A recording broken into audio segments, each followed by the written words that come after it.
Celebrating yet another anniversary, I want to talk about the Clone Wars saga of Star Wars.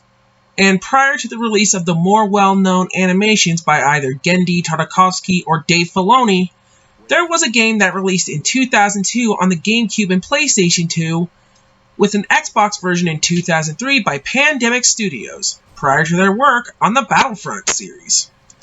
How does this one fare after 20 years? Let's find out.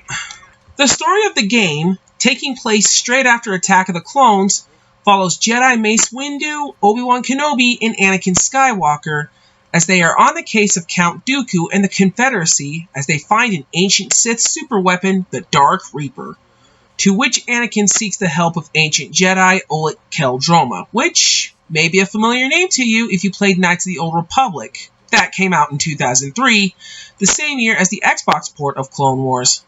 Trivia aside, it's a pretty cool storyline that would help start the story arc that is the Clone Wars.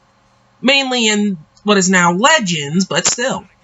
The gameplay of the Clone Wars 2002 is mostly focused on vehicles, from ground units like tanks, speeder bikes, and even walker mechs, to aerial combat reminiscent of good old Rogue Squadron, in mainly one ship, being the Republic gunship, but still. The vehicular combat is arguably the funnest parts, even if the auto lock-on is kinda janky.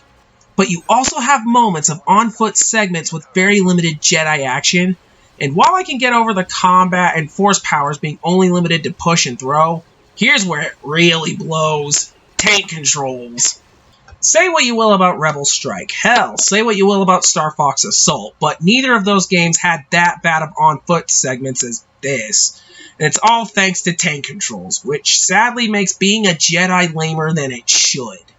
Pandemic would thankfully make being a Jedi fun in Battlefront 2 in 2005, but still, if I'm playing any games with tank controls, I'm loading up my PlayStation 2 and playing more Onimusha. Besides the campaign, there is also some split-screen multiplayer content, consisting of some vehicular deathmatch with duel. Conquest mode has players in a contest who control as much territory as possible, Control being pretty much King of the Hill, and Academy, which is a survival mode that can be played in competition without players killing each other, either in vehicles or on foot, and can also be played in single player. And what you have here, in addition to going back and doing extra objectives in single player, is some decent replay value.